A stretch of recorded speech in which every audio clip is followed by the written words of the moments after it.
what Tom Metzger explained to you that you ought to do. Yes.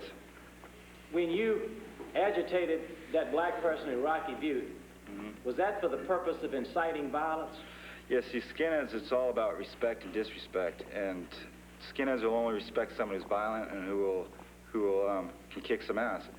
Right after we left Rocky Butte, we were still hyped up from what happened, and we went to this place called the Laurelhurst Park, and we were sitting around there, and we saw a group of about 10 people coming to the park, and I looked over there, I'm all, hey, I'm gonna go check this out, see if these guys are white. And so I walked up to this group of people, and as soon as I got up to them, all these people, I'm all, well, is everybody here white? And everyone's all, yeah, we're all white. And I looked around, I'm all, you sure you're all white? And they're all, yeah. And then I saw this one guy, he didn't look white. And by this time, everyone else was coming over, and who was with us. And I found this one guy, I'm all, you're not white. And he's all, yeah, I am. I'm all, well, come out here in the light. So I took this guy over to this trail, and we stood out there, and I'm all, you're not white. He's all, no. And I'm all, what's your name? And he's all, Romero. And I'm all, Romero what? And he said, Romero Cruz, like Santa Cruz. And about that time, I'm all, well, why don't you get, I was looking at him, I'm all, you're a liar. And I'm all, why don't you get down on your hands and knees and kiss my boot? And he kind of hesitated, and by that time, Ken Miskey was standing by me. He's all, you heard him, get down on your hands and knees and kiss his boot. So like, this guy, he got down on his hands and knees, and I kicked him. And now at that time, were you the first person to inflict any injury on this yes, I was. dark-skinned individual? Yes, I was. So was that one way that you established yourself for Tom Metzger? Yes, it was. My first night here, it was like, these guys, they were sloppily organized, and I wanted to set some examples and, basically direct them, because they had no direction. I wanted to basically give them some kind of direction to focus on. Dave, did you develop a loyalty to Tom Metzger when you were a young teenager? So the way Tom made me feel, and a lot of other people, basically, we felt alienated from everything and everybody.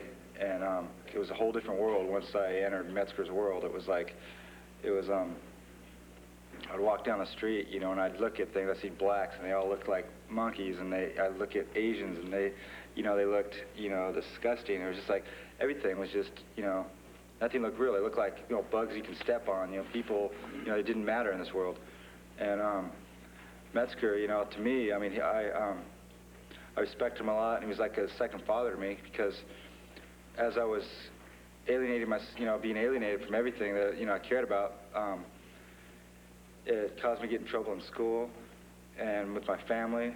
And his organization and Metzger himself, basically took the place of my father and my parents. I was willing to die for him and his beliefs and for war. And I told that to hundreds of people, that I was willing to die for what I believed in at the time. Have you had an occasion to hear Mr. Metzger on television talk shows? Yes, I have, and I was on a few with him, too. On those shows, when he's talking to the public, does he use the word nigger? No, he doesn't. He has like a public front and a private front. And on the public, he'll tell them one thing, because if you're like a salesman and you're selling a product, you don't want it to have any, if it has a defect, you're not going to say, well, this has some problems with it. You're gonna give him a line to sell what you're selling, and his was racism. And that's what he'd do, publicly on talk shows. He'd tone it down. And in private, he'd tell us, well, good job, hey, get going. He just encouraged it, gave us more papers, keep up the good work, keep doing it. Dave, I believe he got you on some of these talk shows, didn't he? Yeah, he got me on several of them. Tell the jury which ones you went on and you can remember when. Okay, I believe in '86 I went on AM San Francisco. 1987, I went on Sally Jesse Raphael. That's when I was appointed vice president.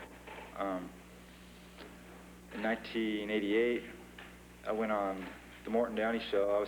I was called by Tom to go on these ones, the Morton Downey show and the Oprah Winfrey show. And then I went on Race and Reason. So these television shows acted as a feeder to get members in? Yes, it did. Now back to Portland and this attack. You said you met with them and you talked to them about clash and bash and need for creating sporadic incidences. What's this thing about building up the hunter instinct in white youth? What does Tom explain to you that meant? Well, Hunter Killer basically, you know, is kicking ass. I mean, that was always his word, you know, let's kick some ass. And Hunter Killer, I mean, that's like I said, speaks for itself. Well, did Tom have some feeling that, did he express to you any feeling that white males were not aggressive like they maybe used to be in the past? Yeah, he didn't want no wimps in his organization. You know, he didn't want people that were weak or would break, you know, under pressure. He wanted people that, you know, could portray, you know, act out their part, you know, and that part was kicking some ass. To show you what's been marked as plans exhibit number 36. And I believe that came out of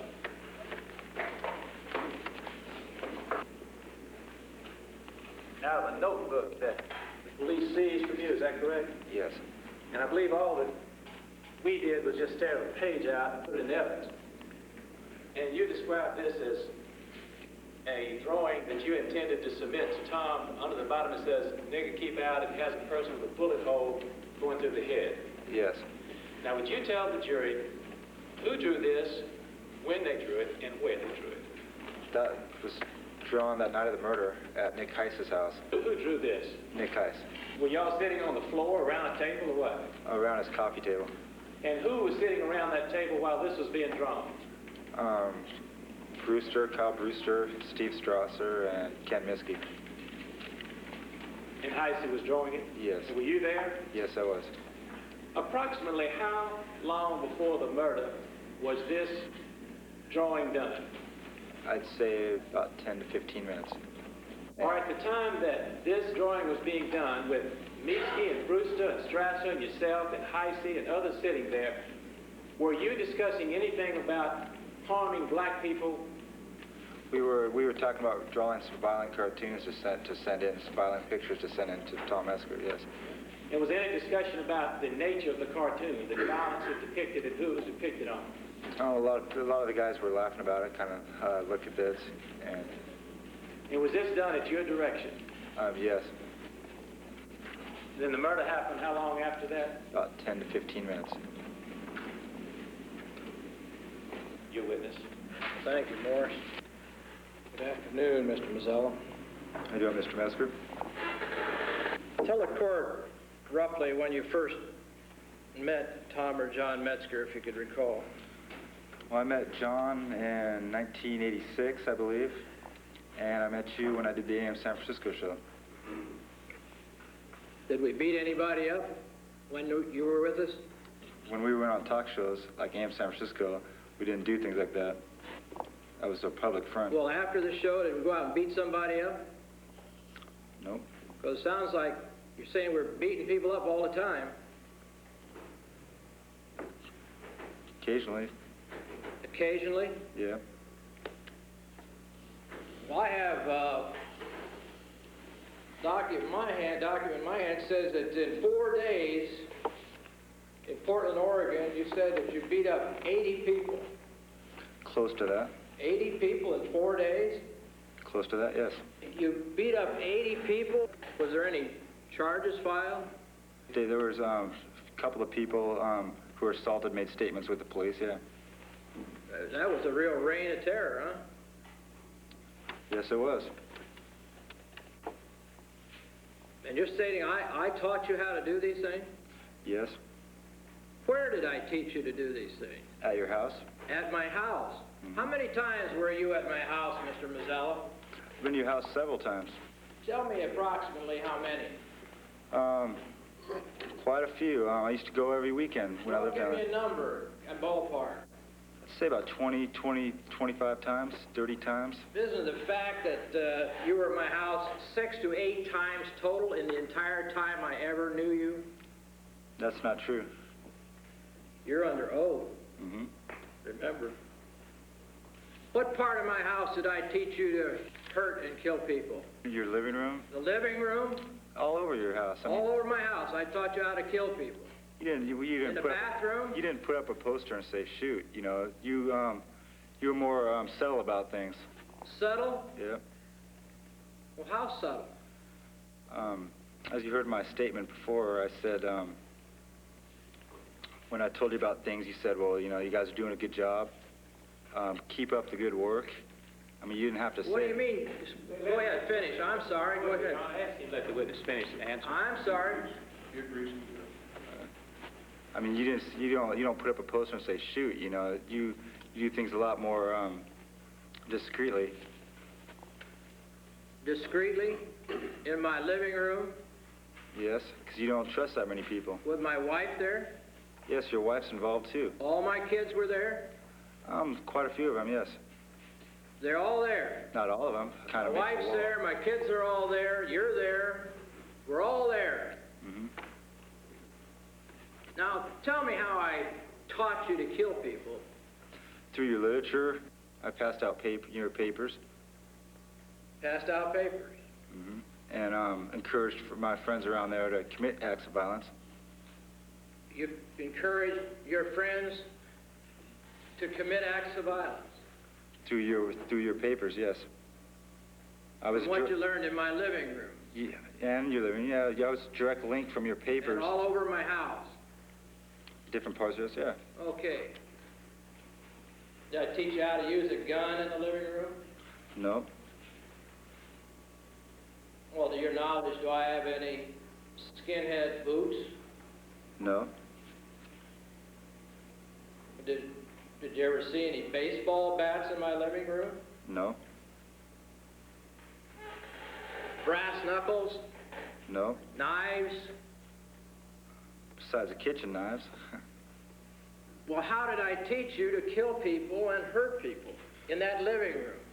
In that living room, it's not what was showed, it was what was said. Things, not direct. They were more like brainwashing antics that said, you know, well, that's a good job. We do something. We weren't told not to do it. So we were left hanging saying, okay, well, let's do it then.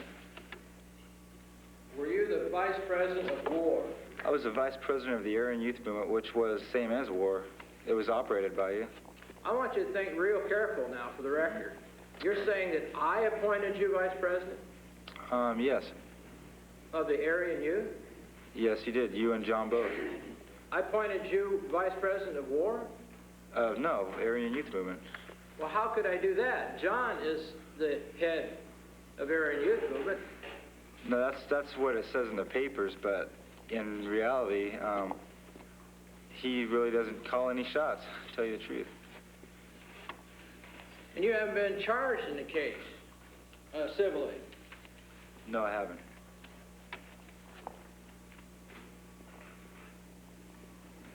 Well, you were the guy that was supposedly beating up people. Yeah.